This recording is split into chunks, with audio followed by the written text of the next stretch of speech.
এখানে এসেছি আমরা হসপিটাল গ্রুপে এখানে সেজেছে।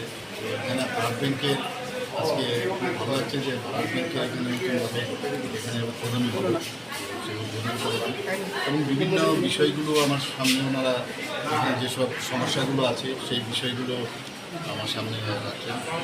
আমি আমাদের সেক্রেটারি মহোদয় আছেন, ওনাকেও বলেছি, ডাইরেক্টরও আছেন। আমরা এখানে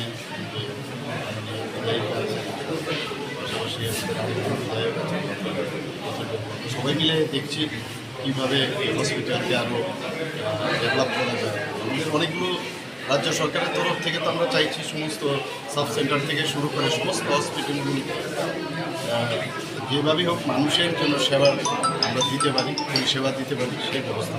স্যার ওটি কবে থেকে চালু হবে? ওটির বিষয়ে আমি কথা বলেছি, কিছু ম্যান পাওয়ারের কিছু সমস্যা আছে, সেই বিষয়ে আজকে আমি বলেছি কীভাবে কী করতে সহসাই শুরু। আচ্ছা স্যার, একটা জিনিস, এই হসপিটাল শুরু হয়েছে 5 বছর হয়েছে, কিন্তু এখন পর্যন্ত কোনো বিশেষজ্ঞ শিশু বিশেষজ্ঞ ডাক্তার নেই, সেই ব্যাপারে কী বলতে? আপনারা জানেন যে স্পেশালিস্টদের একটা বিরাট ক্রাইসিস আছে আমাদের ত্রিপুরাতে।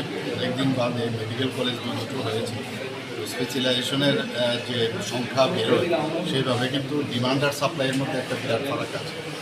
তাছাড়া অনেকে রিটায়ারমেন্টে গেছে।